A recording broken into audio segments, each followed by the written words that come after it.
मगर एक बात आप लोगों को समझना बहुत ज़्यादा ज़रूरी है। मैंने देखा भारत भर में मुसलमान citizenship amendment act NPR NRC के बहुत ज़्यादा विरोध में जागृत हो गए हैं, मैदान में उतर रहे हैं। बड़ी खुशी की बात है। मगर उसके साथ साथ बहुत बड़े दुख की बात है कि ईवीएम मशीन जो सिटीजनशिप अमेंडमेंट एक्ट एनआरसी और एनपीआर से 1000 गुना ज़्यादा खतरनाक मामला है और मुसलमानों की क़यादत इसके बारे में मुसलमानों को जगाने का काम नहीं कर रही है। बहुत ज़्यादा दुख की बात है। तो क्योंकि मैं ये बात आपको बताना चाहता हूँ, थोड़ा आपको समझाना चाहता हूँ कि 2004-2009 में कांग्रेस ने ईवीएम मशीन में घोटाला करके चुनाव जीता तो मामला सुप्रीम कोर्ट गया और डॉक्टर सुब्रमण्यम स्वामी सुप्रीम कोर्ट इस केस को लेकर गए। तो सुप्रीम कोर्ट ने 8 अक्टूबर 2013 को ईवीएम मशीन के विरोध में निर्णय दिया। मुझे नहीं लगता यहाँ जो पढ़े लिखे लोग हैं उसको इनके बारे में, ये सुप्रीम कोर्ट के जजमेंट के बारे में कोई जानकारी है। मैं ये नहीं कह रहा हूँ कि अनपढ़ों को जानकारी नहीं है, मैं ये कह रहा हूँ कि पढ़े लिखे लोगों को जानकारी नहीं है।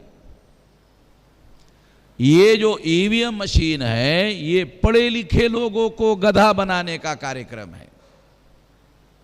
अनपढ़ों को गधा बनाने की क्या जरूरत है, तो पहले से जाहिल है।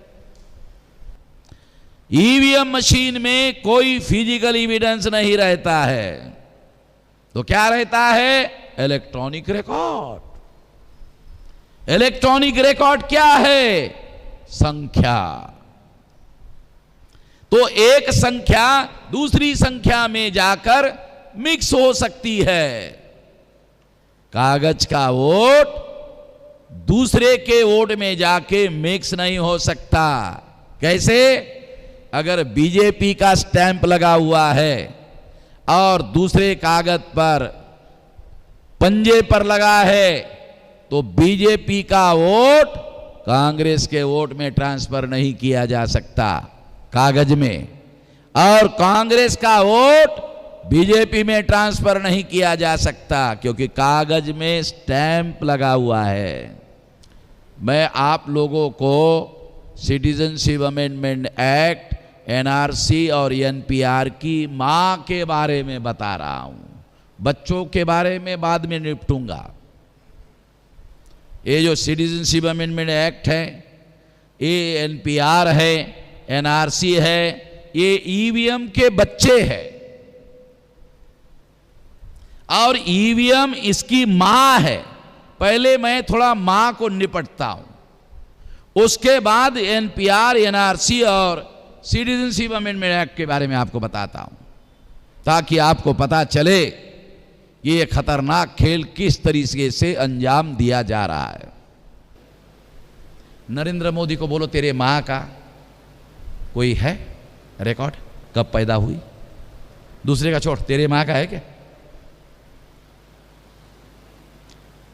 मैं आपको कानूनन बात बताता हूं। भारत सरकार ने 1969 में 1969 में जन्म प्रमाण पत्र का कानून बनाया, 85 में लागू किया। अरे जब तुमने कानून ही 85 में लागू किया तो 85 के पहले का दस्तावेज कैसे मांगते हो? कानूनन गलत है। तुमने कानून लागू किया 85 में, तो सरकार के रिकॉर्ड में 85 के बाद रिकॉर्ड जमा हुआ। जब सरकार के रिकॉर्ड में 85 का रिकॉर्ड जवाब है तो तुम 85 के पहले का डॉक्यूमेंट कैसे मांगते हो? ये कानूनन ही नहीं मांग सकते। इसलिए साथियों, हम लोगों को ये जो कागज मांगने का खेल है, ये फंसाने का खेल है। ये साजिश है कि लोगों को इस साजिश के, अगर आपने डॉक्यूमेंट दिया तो जानते हो क्या होगा? जानते हो क्या होता? आसाम में हजारों लोग मेरे पास दिल्ली आए डॉक्यूमेंट लेकर के, हमारे पास डॉक्यूमेंट है, सरकार मान नहीं रही है। अरे जब डॉक्यूमेंट दोगे तो मानना ना मानना सरकार का काम है, मानना सरकार का काम, ना मानना सरकार का काम। क्या कर लोगे?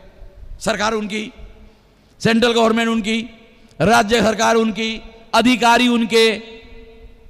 तो इसका मतलब है कागज सरकार को देना अपने आप को भेड़िए के हवाले करने का मामला है।